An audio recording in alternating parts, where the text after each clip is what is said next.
मैं करण कुमार आर्या स्वागत करता हूँ आपका ब्रेन एक्सरसाइज चैनल पे। हमको पता है कि अब कैंसिल कर दिए हैं 10th बोर्ड के एग्ज़ाम्स, तो अब न्यू बैच वालों के लिए मैं शुरू से स्टार्ट करने जा रहा हूँ। ठीक है, जो आज पहला चैप्टर है केमिस्ट्री का और साइंस की बुक का 10th क्लास में, वो है हमारा केमिकल इक्वेशन एंड रिएक्शन। जो ये चैप्टर है ये क्या एक बेसिक कंसेप्ट बताता है आपको केमिस्ट्री के और रिएक्शंस के और इक्वेशंस के। ठीक है, तो सबसे पहली बात तो यह है कि केमिकल रिएक्शन और इक्वेशन चैप्टर है। ठीक है, इसको आज हम पूरा ही कवर कर लेंगे। बहुत इजी चैप्टर है, विद इजी तरीके से पढ़ने वाले हैं हम। ठीक है, और इसके जो आपको एक्सरसाइज के जो आंसर है वो मैं पीडीएफ में उसका लिंक बना के डाल दूंगा। वो जो क्वेश्चंस होते हैं वो बहुत इंपॉर्टेंट होते हैं, जो ग्रीन पेज में लिखे गए हैं। लास्ट में होगा वो पेज जब आपका चैप्टर पूरा क्लोज हो जाएगा, देन वो क्वेश्चन पूछेगा आपसे, कुछ 20 समथिंग है, तो साहब क्या सोल्यूशन मैं आपको दे दूंगा इन पीडीएफ। ठीक है, डिस्क्रिप्शन बॉक्स में मिल जाएंगे आपको। तो चलिए जो चैप्टर है वो स्टार्ट करते हैं। चैप्टर का नेम है केमिकल रिएक्शन एंड इक्वेशन। और चैप्टर को स्टार्ट करने से पहले वीडियो को लाइक करिएगा, वीडियो को शेयर करिएगा और कमेंट जरूर करिएगा अगर वीडियो पसंद आई हो तो चलिए केमिकल रिएक्शन एंड इक्वेशन। तो हमको पता है what is chemical reaction. Chemical reaction क्या होती है? केमिकल रिएक्शन ऐसी चीज़ें होती हैं जिसमें कोई भी दो सब्सटेंस या दो से ज़्यादा सब्सटेंस या एक ही सब्सटेंस रिएक्ट करते हैं आपस में केमिकली, और क्या बनाते हैं, प्रोडक्ट्स बनाते हैं। और जो प्रोडक्ट्स की जो आइडेंटिटी होती है, जो प्रॉपर्टी होती है, वो क्या होती है, डिफरेंट होती है। किससे डिफरेंट होती है? जिससे वो बने रहते हैं। जैसे कि आप मान लीजिए, जैसे कि कोई चीज़ है, दो चीज़ें हैं, उससे कोई अलग चीज़ बनी है। जो अलग चीज़ बनी है उसकी जो प्रॉपर्टी होगी वो जो दो पहले थे उससे सेम डिफरेंट होने वाली है, सेम नहीं रहने वाली है। ठीक है, तो अब केमिकल रिएक्शन तो हम समझ गए कि कोई भी ऐसे सब्सटेंस जो फॉर्म हो और एक प्रोडक्ट बनाए, एक से ज़्यादा प्रोडक्ट बनाए, इसको हम कहते हैं रिएक्शन।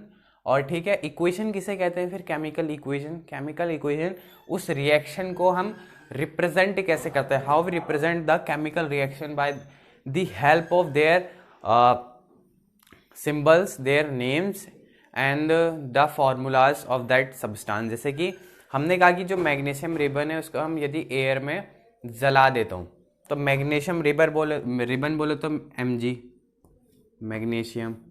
ठीक है, और एयर बोले तो एयर नहीं लिखना है हमें। एयर क्या होता है? ऑक्सीजन होता है। तो ऑक्सीजन किस फॉर्म में रहती है? O2 के फॉर्म में। ठीक है, तो अगर हम इसकी रिएक्शन कराएं तो क्या हो जाएगा? MgO। तो ये क्या है? केमिकल रिएक्शन थी। केमिकल रिएक्शन क्या थी कि जो मैग्नीशियम रिबन है वो एयर में जला और क्या बनाया उसने? मैग्नीशियम ऑक्साइड बनाया, जो व्हाइट कलर का एक पाउडर होता है। ठीक है, व्हाइट पाउडर होता है जो। ठीक है, तो वही केमिकल रिएक्शन हुई। अब इसको हम रिप्रेजेंट कैसे करेंगे? By the formula. देखो, मैग्नीशियम का फॉर्मूला होता है Mg, ऑक्सीजन का फॉर्मूला होता है O2, और क्या बनाया उन्होंने? मैग्नीशियम ऑक्साइड, जिसे हम क्या लिख सकते हैं? MgO लिख सकते हैं। ठीक है, अब इसको एक लिखने का एक इसका तरीका होता है। ठीक है, ये MgO था जो जिससे फॉर्म्ड होता है कोई भी प्रोडक्ट, जिससे फॉर्म्ड हो रहा है। ठीक है, वो क्या होता है? रिएक्टेंट्स। तो Mg और O2 से फॉर्म्ड हो रहा है तो दे आर दी रिएक्टेंट्स। क्या हैं? रिएक्टेंट्स हैं। ठीक है, और जो रिएक्टेंट्स होते हैं अगर दो से ज़्यादा हो तो उनके बीच में प्लस का साइन आता है। ठीक है, और ये क्या है? लेफ्ट हैंड साइड की ओर लिखे जाते हैं। ठीक है, ये मैं आपको क्या बता रहा हूँ, मैं आपको एक ढंग बता रहा हूँ कि किस तरीके से आप केमिकल इक्वेशन को लिख सकते हैं। ठीक है, और जो MgO है ये क्या है? प्रोडक्ट बना है हमारे इस रिएक्टेंट से, तो दे आर कॉल्ड प्रोडक्ट्स या प्रोडक्ट, क्योंकि अभी सिंगल है तो प्रोडक्ट। ठीक है, और ये राइट हैंड साइड की ओर लिखा जाता है हमेशा। अगर ये दो से ज़्यादा बने तो उनके बीच में भी प्लस का साइन आता है। और जो रिएक्शन को कौन दिखाता है? ये एरो दिखाता है कि इनको मिलाकर ये बनेगा। तो ये एरो क्या रिप्रेजेंट कर रहा है कि रिएक्शन हो रही है। ठीक है, तो ये तो हो गया ये। अब इसको बैलेंस करना जरूरी है। सर बैलेंस कैसे? आपने क्लास 9th में पढ़ा होगा कि conservation of mass. That means mass can not be created nor be destroyed in chemical reaction. That means mass ना तो बन सकता है ना ही डिस्ट्रॉय हो सकता है केमिकल रिएक्शन जब हो रही है। तो ये देखिए Mg तो Mg था, O2 है, O2 के पास 2 एटम या एटम्स थे, ठीक है, बट यहाँ Mg के पास सिर्फ एक ही है, तो दैट मीन्स को बैलेंस करना पड़ेगा। अब बैलेंस कैसे करते हैं ये भी सीखना पड़ेगा हमें, ठीक है, तो चलो सीखते हैं फिर। ठीक हो गया, तो MgO2, ठीक है, तो Mg का देखिए आपको कितने दिख रहे हैं, 1 दिख रहा है इन लेफ्ट हैंड साइड, या फिर रिएक्शन से पहले, रिएक्शन के बाद भी 1 ही आइटम है RHS में। बट O का देखिए, अब O के क्या है, O के यहाँ 2 है और वहां से 1 है, तो यहाँ 2 और यहाँ 1 है, तो यहाँ 2 लाने के लिए हमको इसको 2 से मल्टीप्लाई करना पड़ेगा, ठीक है, तो 2 से हमेशा आगे से मल्टीप्लाई करेंगे, कभी इसके बेस में 2 नहीं लिख देंगे, ऐसा नहीं होगा, ठीक है, आगे से मल्टीप्लाई करना, तो 2 MgO। अब लेकिन क्या हुआ कि Mg के पास भी अब राइट हैंड साइड में 2 हो चुके हैं, O के पास भी 2 हो चुके हैं, तो O तो बैलेंस हो चुका है, बट Mg बैलेंस नहीं हुआ है, तो Mg को बैलेंस करने के लिए इस Mg को भी हमको 2 से मल्टीप्लाई करना पड़ेगा। तो देखिए अब 2 Mg यहाँ भी है, O2 यहाँ है और O2 भी वहाँ है, तो दैट मीन्स से पूरी यह रिएक्शन क्या हो गई है, बैलेंस हो गई है, तो इसको हम क्या कहते हैं, बैलेंस्ड इक्वेशन कहते हैं, ठीक है, Mg plus O2 goes to 2MgO, तो दैट इज क्या, बैलेंस हो चुकी है, तो बैलेंस करना भी सीख लिया है हमने। और कभी भी रिएक्शंस होती हैं तो 4 चीज होती हैं, रिएक्शन जब भी अकर्स करेगी तो 4 चीज लाती है वो, change in state,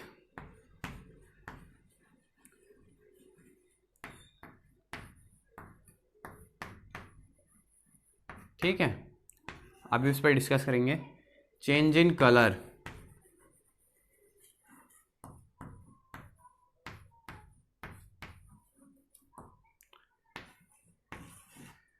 evolution of gas,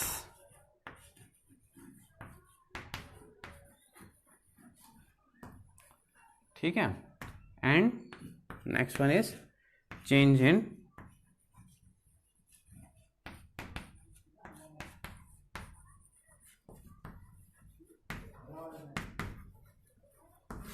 मतलब जब भी रिएक्शंस होगी तो इसमें से कुछ ना कुछ चीजें होंगी, या तो जो पहले जो रिएक्टेंट्स थे उनकी स्टेट चेंज हो जाएगी आफ्टर रिएक्शन, ठीक है, प्रोडक्ट्स में, या तो फिर उनकी कलर में चेंज आएगा, या फिर उनसे क्या होगी, गैस रिलीज होगी, या तो फिर टेम्परेचर उनका ज्यादा भी हो सकता है या कम भी हो सकता है, चेंज हो जाएगा, दैट मीन्स, ठीक है, तो ये तो क्या थे, जब रिएक्शन होती है तो ये 4 चीजें होती हैं, ठीक हो गया। अब हम पढ़ते हैं टाइप्स ऑफ रिएक्शन, तो टाइप्स ऑफ रिएक्शन से पढ़ने से पहले मैं इस वीडियो को पॉज करना चाहूंगा, टाइप्स ऑफ रिएक्शन पे बात करते हैं, ठीक है,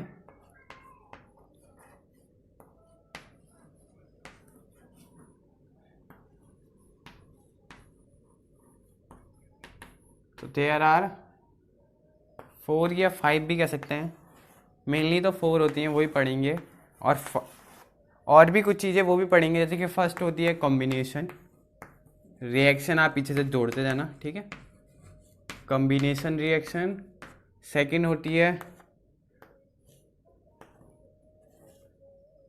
decomposition reaction,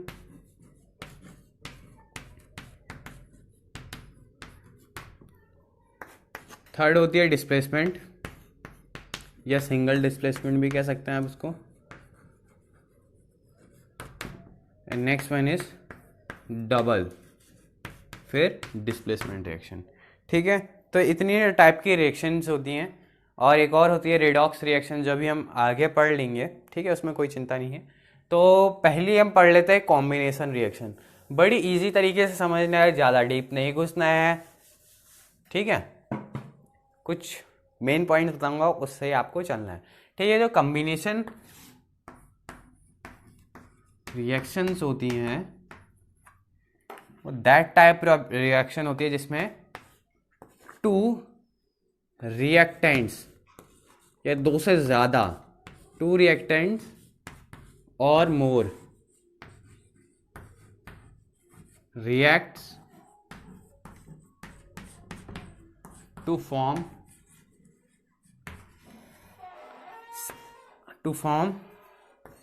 a single product, ठीक है, अंडरलाइन कर लीजिए।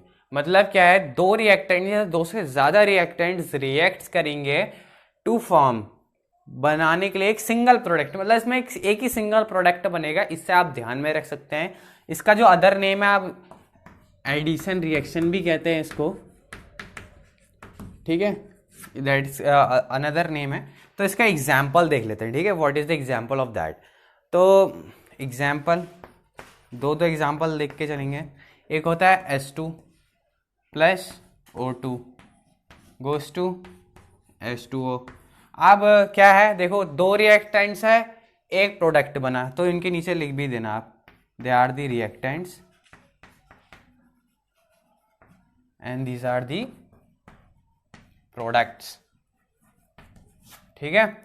तो देखिए आप, लेकिन यहाँ बैलेंस नहीं है, तो बैलेंस करना है, ठीक है, हमेशा बैलेंस करके आना है बोर्ड के एग्जाम्स में। तो H2 देखो, H2 H के 2 है, ठीक है, और O का देखो यहाँ 1 है और यहाँ 2 है, तो दैट मीन्स यहाँ 2 से मल्टीप्लाई करने की जरूरत है।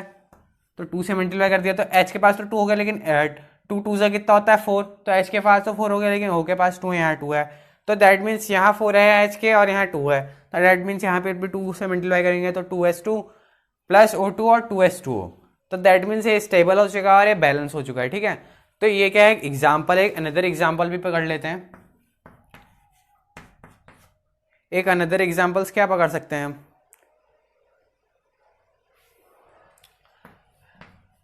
H2 प्लस Cl2 क्या बनेगा, HCl, अब HCl बनेगा, ठीक है। अब देखिए H के 2 मॉलिक्यूल्स हैं, यहाँ भी H के 2 मॉलिक्यूल्स है, बट यहाँ H के 1 है और Cl के भी 1 है, तो दैट मीन्स 2 से इंटू कर दो, बैलेंस हो गई। ये क्या है, रिएक्टेंट्स है, दो रिएक्टेंट करेंगे, एक फॉर्म करेंगे, क्या, रिएक्शन, ठीक है। इसके साथ एक और चीज पढ़ा देता हूं मैं आपको, जो होती है एक्सोथर्मिक रिएक्शन। तो एक्सोथर्मिक रिएक्शन वो रिएक्शन होती हैं जब भी वो फॉर्म्ड हो तो क्या होती है, हीट रिलीज्ड होती है, मतलब हमको हीट मिलती है, और हमको पता है कि हीट है वो एनर्जी, हीट और एनर्जी की सेम यूनिट्स भी होती हैं, दैट मीन्स जूल, तो दैट मीन्स वो कोरिलेट करती हैं और एक जैसी है, हीट और एनर्जी बोथ आर सेम। तो हम ये कह सकते हैं कि जो रेस्पिरेशन है, आप छठा चैप्टर है CBSE में साइंस में, क्या है वो, लाइफ प्रोसेस, तो उसमें आप पढ़ेंगे रेस्पिरेशन प्रोसेस, ठीक है। तो क्वेश्चन आता है कि बहुत इंपॉर्टेंट क्वेश्चन है, इस चैप्टर में भी दिया है कि द रेस्पिरेशन है is an a type of exothermic reaction, how can we conclude that is the type of exothermic reaction, ठीक है। तो उसके लिए थोड़ा यहाँ पर लिखना पड़ेगा हमें। तो इतना तो समझ में आया ना कि कॉम्बिनेशन रिएक्शन क्या होती है, दो रिएक्टेंट्स या दो से ज़्यादा जब रिएक्ट करते हैं एक सिंगल प्रोडक्ट बनाने के लिए, तो उसको हम कहते हैं कॉम्बिनेशन रिएक्शन। इसको आप एडिशन रिएक्शन भी कह सकते हैं। ये मैंने आपके सामने कुछ एग्जाम्पल पेश किए थे, वो आप देख लीजिएगा। तो आप पढ़ते हैं थोड़ा एक्सोथर्मिक रिएक्शन के बारे में, ठीक है, इसके बीच में पढ़ लेंगे। तो what is exothermic reaction, exothermic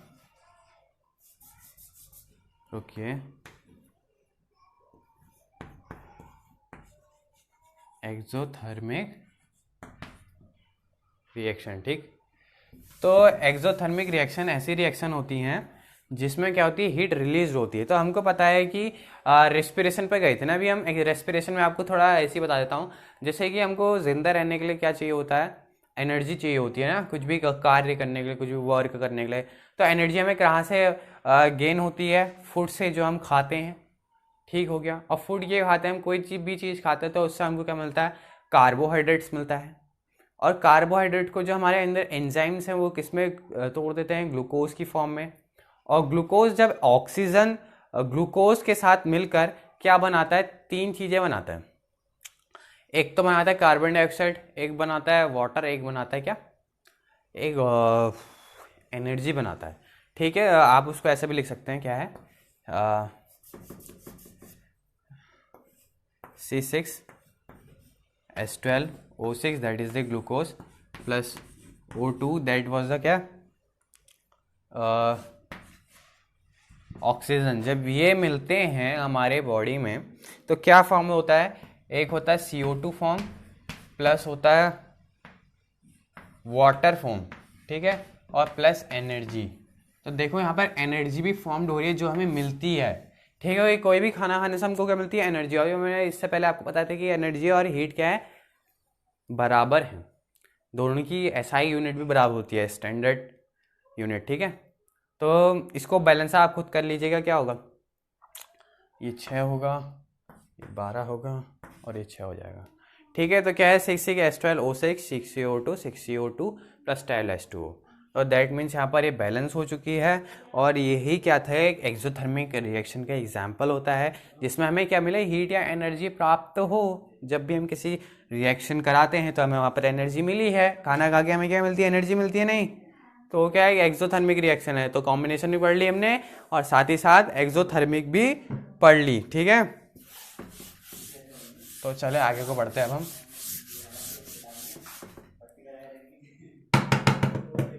तो अब है दूसरी, अब हम पढ़ने वाले हैं कौन सी रिएक्शन, डिकम्पोजिशन।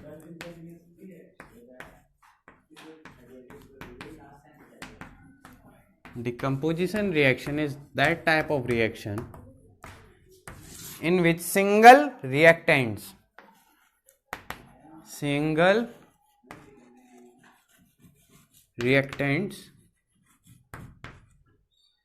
break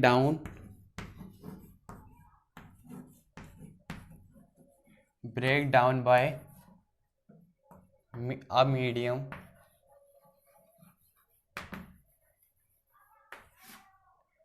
into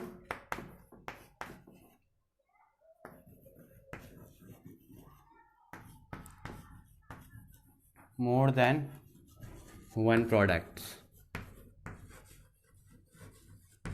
तो इसमें क्या होने वाला है डिकम्पोजिशन रिएक्शन में, decomposition reaction is the opposite reaction of combination reaction. Why, because उसमें क्या हो रहा था कि दो रिएक्टेंट्स क्या करेंगे, रिएक्ट करेंगे और एक सिंगल प्रोडक्ट बनाएंगे। इसमें क्या होगा, एक रिएक्टेंट्स ब्रेक डाउन होगा एक मीडियम के द्वारा और वो एक से ज्यादा प्रोडक्ट बनाएगा। तो ये क्या अपोजिट लग रहा है कि नहीं लग रहा है आपको, तो ठीक है, फिर उसका एग्जाम्पल पकड़ लेते हैं। ये 3 मीडियमों के द्वारा हो सकता है। हीट जिससे हमें मिलती है वो क्या हो सकता है, एनर्जी हो सकती है, कौन सी एनर्जी, सनलाइट, ठीक है। और एक और एनर्जी हो सकती है इलेक्ट्रिसिटी वाली, ठीक है। और एक हीट एनर्जी। तो 3 मीडियम से हम किसी भी सिंगल रिएक्टेंट्स को ब्रेक डाउन कर सकते हैं सिंपलर वन में। जैसे कि पहला एग्जांपल ले लेते हैं हम किसका, H2O का। तो H2O को हम किसकी मदद से हम इसको ब्रेक डाउन करेंगे, हम इसको करेंगे इलेक्ट्रिसिटी की। यहाँ पर इलेक्ट्रिसिटी क्या है, कैटलिस्ट है। कैटलिस्ट क्या करता है, किसी भी रिएक्शन को रेगुलेट करता है, कंट्रोल करता है कि उसको जल्दी कराना है कि थोड़ा लेट में कराना है। तो इलेक्ट्रिसिटी इज अ कैटलिस्ट, ठीक है। तो H2O यदि हम इलेक्ट्रिसिटी की हेल्प से इसको ब्रेक डाउन करें तो किस में कन्वर्ट होगा, H2 प्लस O2 में। अभी हमने इसका एग्जाम्पल किस में पढ़ा था, कॉम्बिनेशन रिएक्शन पढ़ा था कि H2 और O2 फॉर्म कर रहा है। H2 यहाँ H2O इलेक्ट्रिसिटी की मदद से H2 और O2 में कन्वर्ट होगा। तो इसको आप क्या कर लेते हैं, बैलेंस कर लेते हैं, ठीक है।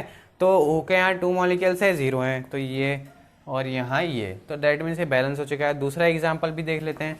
तो दूसरा एग्जाम्पल क्या हो जाएगा इसका, ये इलेक्ट्रिसिटी से देगा, हीट से देखेंगे। एक है CaCO3, ये क्या होता है, कैल्शियम कार्बोनेट कहते हैं इसको केमिकली, और इसका नेम क्या है, लाइमस्टोन। लाइमस्टोन को जब हम हीट की मदद से तोड़ेंगे, ब्रेक डाउन करेंगे with the help of heat, तो किस में कन्वर्ट होगा, एक होगा CaO जिसे आप कह सकते हैं स्लेक्ड लाइम, और एक होगा CO2 दैट मीन्स गैस, ठीक है। तो ये तो हो गया, एक हीट का देख लिया, इलेक्ट्रिसिटी का देख लिया, और एक और देख लेते हैं किसका, एक देख लें सनलाइट का, AgCl, एक टूट जाएगा Ag में, एक टूट जाएगा Cl2 में। बट देखिए यहाँ Cl के 2 हैं और Cl का 1 है, तो दैट मीन्स को 2 से इंटू करने की जरूरत है। 2 से करा तो Ag के पास भी 2 हो गया, यहाँ 1 है, तो इसको भी 2 से इंटू कर दो, तो 2Ag Cl2 ठीक हो गया। तो दैट मीन्स हमने आपको सब बता दिए हैं। तो इलेक्ट्रिसिटी वाले को कौन सी रिएक्शन कहते हैं हम, इलेक्ट्रोलाइसिस रिएक्शन, ठीक है, इलेक्ट्रोलाइसिस डिकम्पोजिशन रिएक्शन। और हीट वाले को कह देते हैं हम थर्मल, ठीक है। और ये कौन सी वाली थी, ये थी सनलाइट वाली ना, तो इसको फोटो डिकम्पोजिशन रिएक्शन के भी कह सकते हैं, ठीक है आप, क्योंकि सनलाइट वाले मीडियम से हमने इसको डिकम्पोज किया है इस रिएक्शन को, तो दैट मीन्स ये यहाँ पर ख़त्म हो जाती है। तो आप इसको देखिए, मैं इसको इरेज करता हूँ।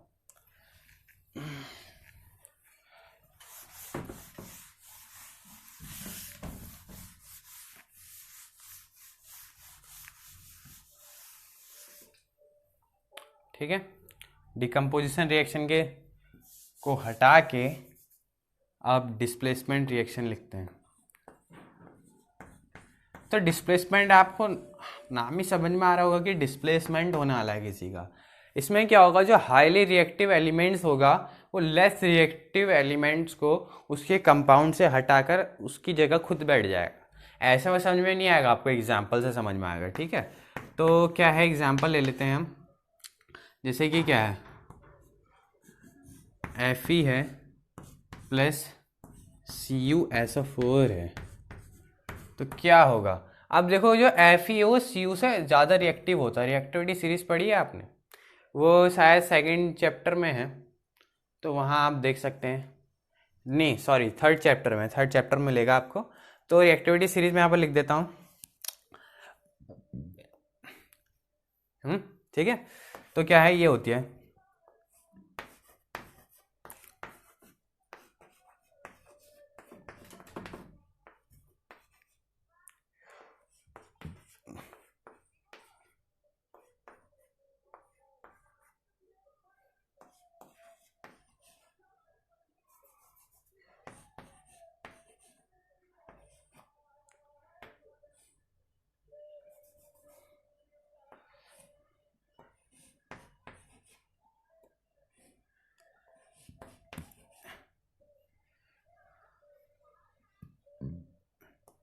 तो दैट वाज दी क्या है, रिएक्टिविटी सीरीज है, ऊपर से नीचे की ओर आती है। यहाँ ये सबसे ज़्यादा हाईली रिएक्टिव एलिमेंट कौन सा होता है, पोटेशियम होता है, जिसको आप क्या है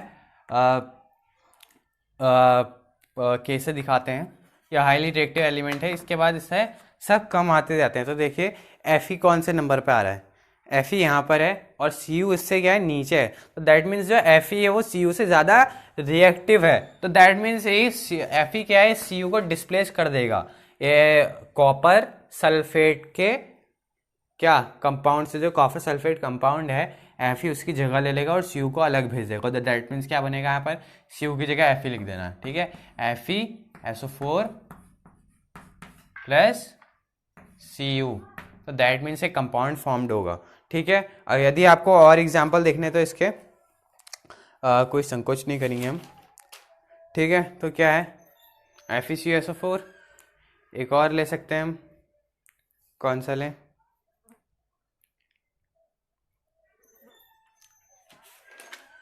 वन मोर एग्जाम्पल, ये ले लेते हैं Zn प्लस, देखो Zn अब कहाँ पर है, यहाँ पर है ना। तो Zn को यदि हम CuSO4 के साथ भी करा दें फिर से ही, तो क्या बनेगा, ZnSO4 प्लस Cu। बस हमें ये देखना है कि वो हाईली रिएक्टिव है कि नहीं है। तो देखो हाईली रिएक्टिव है तो उसको डिस्प्लेस कर देगा उसके कंपाउंड से, उसकी जगह अपनी ले लेगा और उसको अलग छोड़ देगा, ठीक है। तो ये क्या थी, डिस्प्लेसमेंट। अब होती है double displacement reaction. Double displacement reaction से में क्या होता है, डबल डिस्प्लेसमेंट रिएक्शन में ऐसी रिएक्शंस होती हैं वो जिसमें दोनों कंपाउंड होंगे।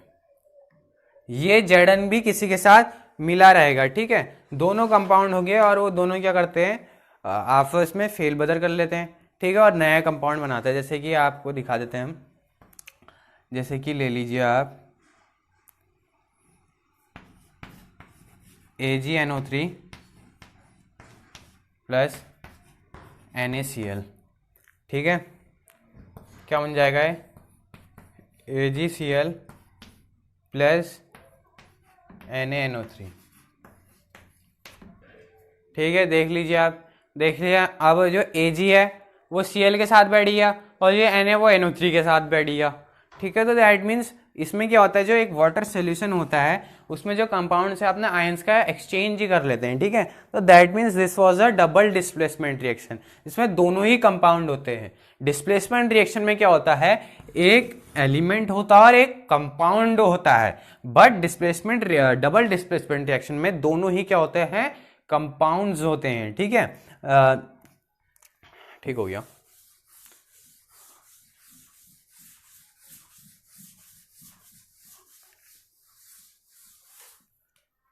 ठीक है, अब पढ़ लेते हैं redox reactions. Redox redox reaction के अंदर आपको दो चीज पढ़नी पड़ेगी, एक होता है ऑक्सीडेशन और दूसरा होता है आपका रिडक्शन।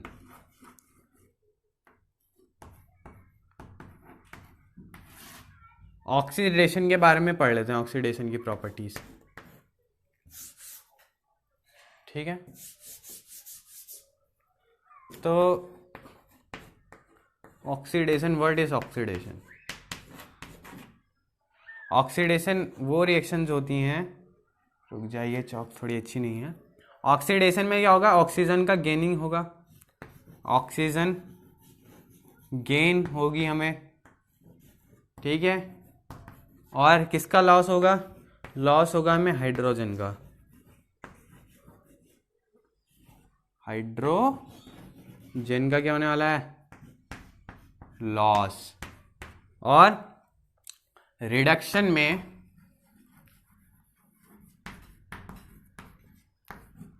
क्या होगा, लॉस होगा ऑक्सीजन का और गेन किसका होने वाला है, हाइड्रोजन का। इसको एक एग्जांपल से समझते हैं। और जिस रिएक्शन में ये दोनों चीजें हो गई, ऑक्सीडेशन हो गया और रिडक्शन हो गया, तो दैट मीन्स वो रिएक्शन क्या है, और रिडॉक्स रिएक्शन है।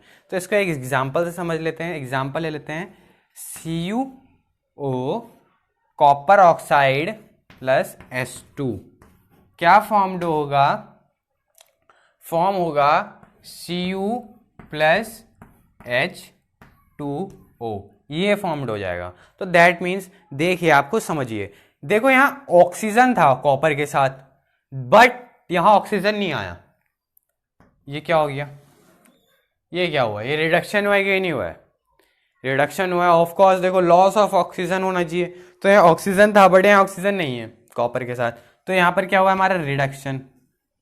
वैसे रिडक्शन ऊपर से नहीं दिखाते, रिडक्शन नीचे से दिखाते हैं, ठीक है, कुछ बेसिक रूल्स हैं। तो ये क्या हुआ हमारा, रिडक्शन हुआ है, क्योंकि क्या हुआ है, लॉस हुआ है ऑक्सीजन को, कॉपर को लॉस हुआ है ऑक्सीजन का, ठीक है। और H2 देखो यहाँ खाली था, और यहाँ H2 के साथ क्या जुड़ गया, ऑक्सीजन जुड़ गया है। तो जब ऑक्सीजन जुड़ता है तो क्या होता है, ऑक्सीडेशन होता है। तो डैट मीन्स यहाँ पर क्या हुआ है, हमारा ऑक्सीडेशन हुआ है। और मैंने क्या कहा, जिस रिएक्शन में ये दोनों हो जाएं तो वो क्या कहलाती है, वो कहलाती है रिडॉक्स रिएक्शंस, ठीक है। तो यहाँ पर रिडॉक्स रिएक्शन के बारे में हमने पढ़ लिया, सही हो गया। अब क्या करना है बताओ, अब कुछ नहीं करना, अब हमको दो प्रॉपर्टीज और पढ़नी है, हो गया, अरे चैप्टर समाप्त।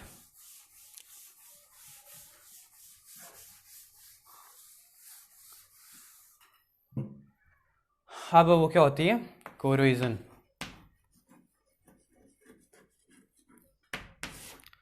ठीक है। राइटिंग थोड़ी खराब है, समझ में ना आए तो कोई नहीं, ठीक है। कोरोजन, कोरोजन क्या होता है, कोई भी मेटल्स जब भी